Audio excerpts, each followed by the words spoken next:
I got this delivered a couple days ago, and I'm gonna unbox it and see what it looks like on the inside. I'm Patrick Ward. I started working on cars at 8 years old with my dad. My passion is cars, saving money, and helping others.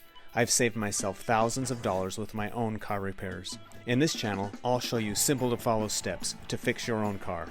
With that, come with me. Let's get it done.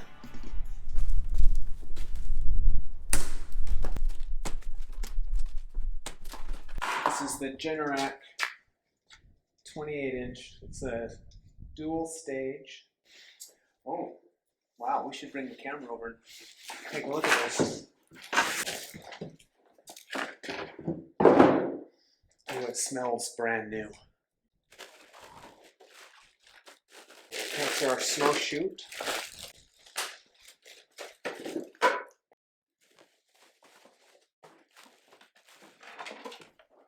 Got the control module.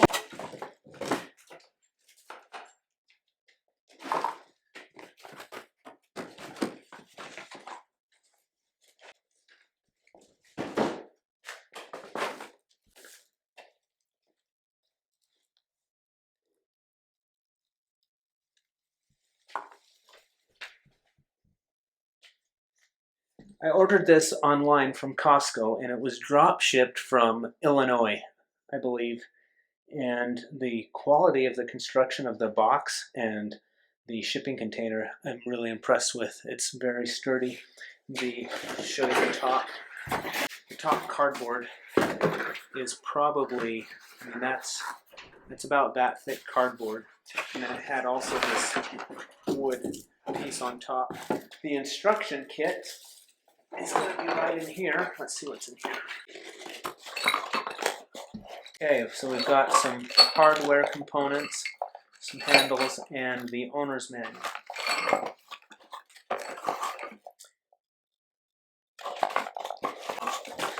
First thing I'm going to do is get it off of this crate.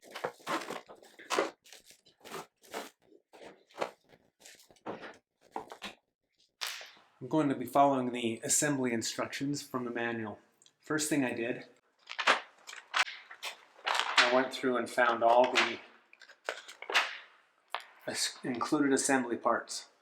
This bag here was taped underneath the snow chute. If there is a problem, I can contact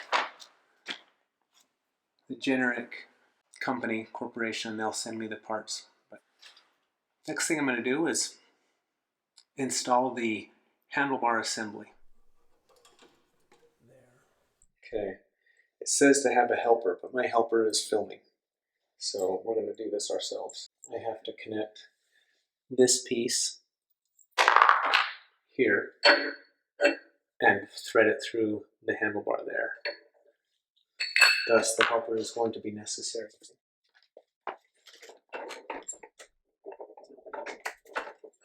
All right, helper, I'm ready.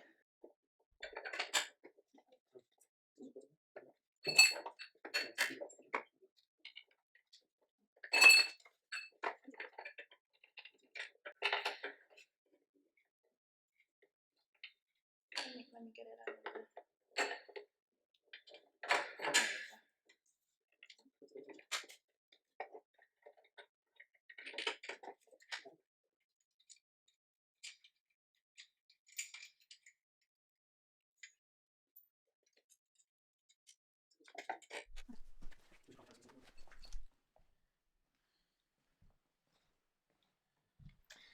All right, I'm going to install this bracket here in this area right here.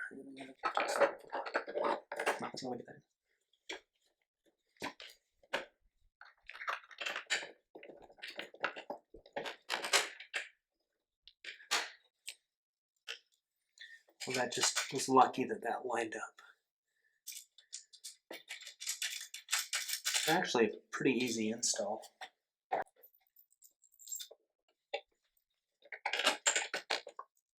The build quality of this feels really sturdy and strong. It does not say that I'm going to need some wrenches for that, but you will obviously need wrenches. Oh, using a 13mm wrench. I'm going to go get my 13mm.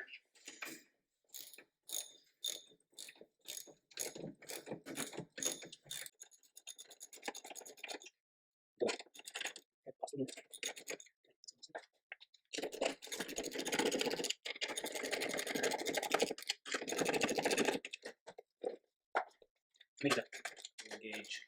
So I'm checking it in the back. I just disassembled my assembly instructions.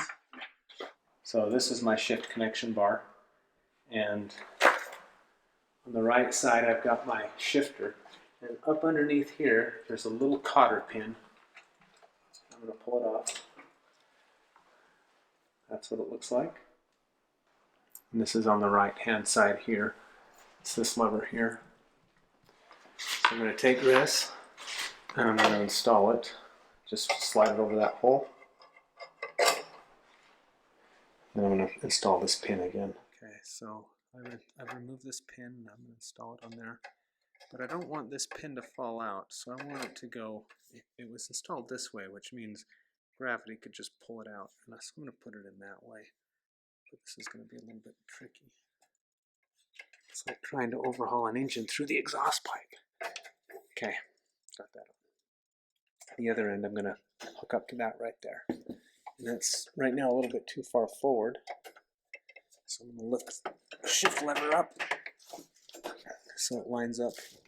And that's going to require a wrench instead of a socket.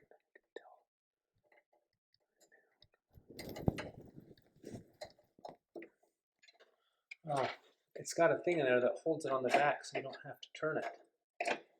So you don't have, you just, it'll pull itself in and then you can.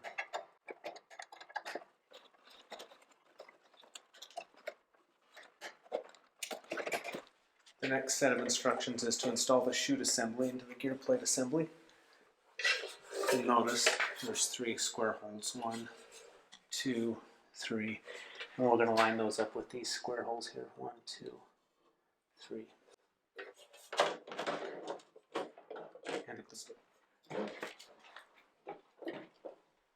okay, these are the little short bolts.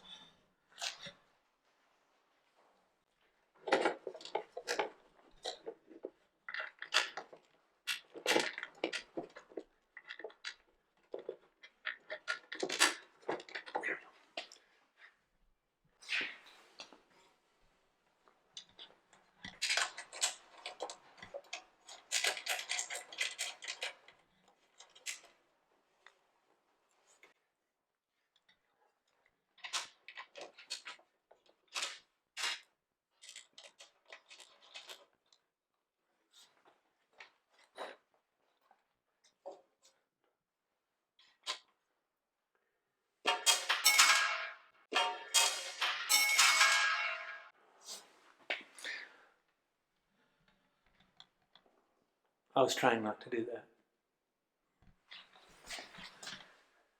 Now I gotta stick my hand into the mechanism.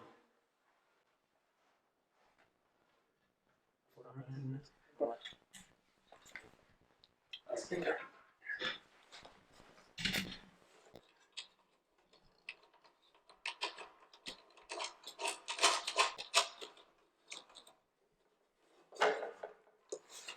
Six.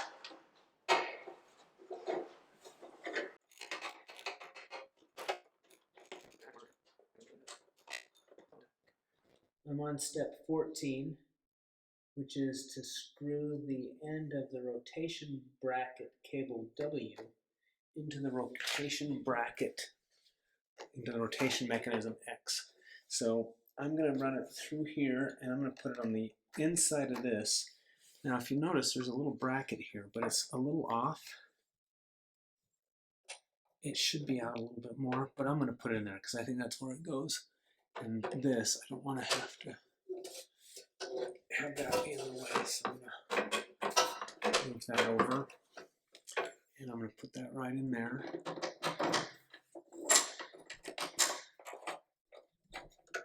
I'm not going to tighten it up all the way yet because I want to put that. Okay. All right. Actually, that was probably a good call. So, bend that down a little. Tighten that. Back and forth till it's snug. Okay, now I can take it and push it and bend it in there, and it goes in there good. Now I did have to bend that down because I could not get the cable through that spot. I just finished connecting the cable here, but I could not get the chute to turn with the chute control handle here.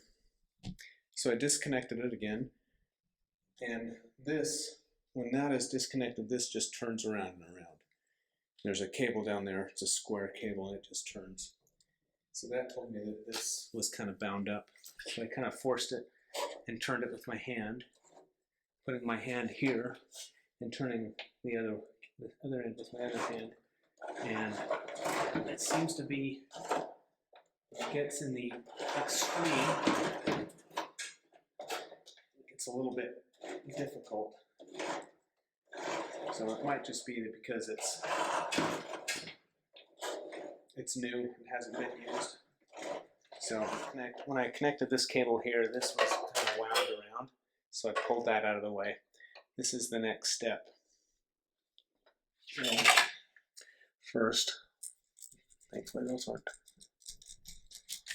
tightened. I'm gonna open those up, and then I gotta take off this pin here. It's hanging down here. And it doesn't turn. It's stationary, and it moves with this lever here. Okay, so take the lever and put it all the way, pull it all the way towards you, and that'll pull this down. Now we can get that off. So first, let's put that on there. That on there. And we'll pull. And as I pull that, it's moving the chute thing on the bottom. Okay, so all the way, this knob on the top that we moved is all the way down, and that makes the chute go like that. So I'm going to have to take this and pull it more that way. Okay, I believe that's the easiest way right there. So the L, I'll have to get a 13 millimeter and tighten that up. So now when I move this, that should go forward. Oh, I went the wrong way. Now the super far down. Okay. This is why you watch a video, so you don't mess up on it when you're doing it yourself.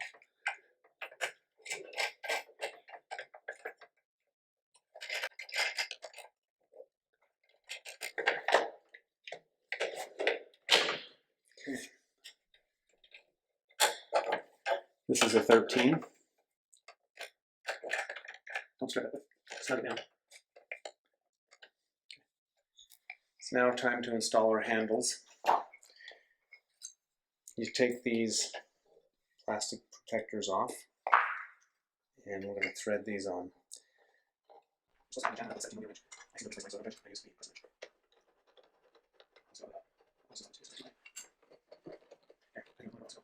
The thing goes forward like that, because that seems to be more. Okay, now we'll tighten this.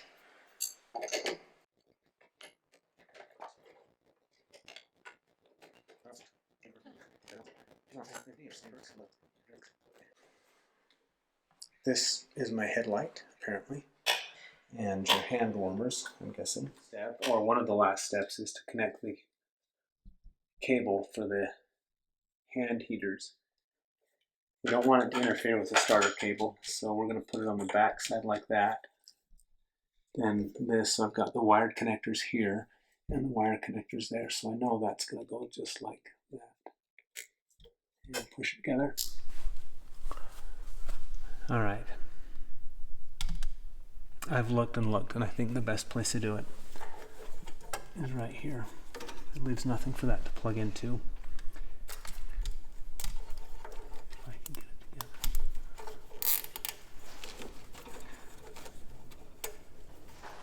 together. It's time to add the oil. So let's pull the dipstick out and make sure it's dry. It is. I'm going to use 0W30 because that's what it said if it's colder than 25 degrees. Anyway, the only 0W30 weight oil I could find is Mobil 1, so that's what I bought. Full synthetic, and it takes 7/10 of a quart, or 7/10 of a liter. So I'm going to put this in till it's almost all the way full, and then I'll check. This completes our assembly of the snowblower. I've already filled it with oil, and I use 0W30. You can also use 5W30. And I filled it with ethanol-free gasoline. We're going to now give it a start and see if how it sounds and how it runs.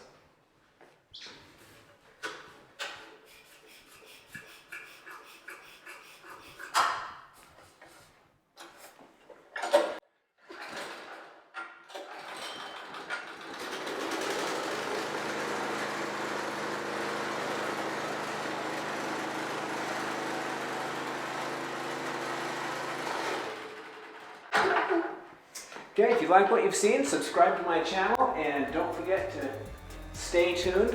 When we get some snow, I'm going to run this, and if you have any questions, be sure to leave a comment.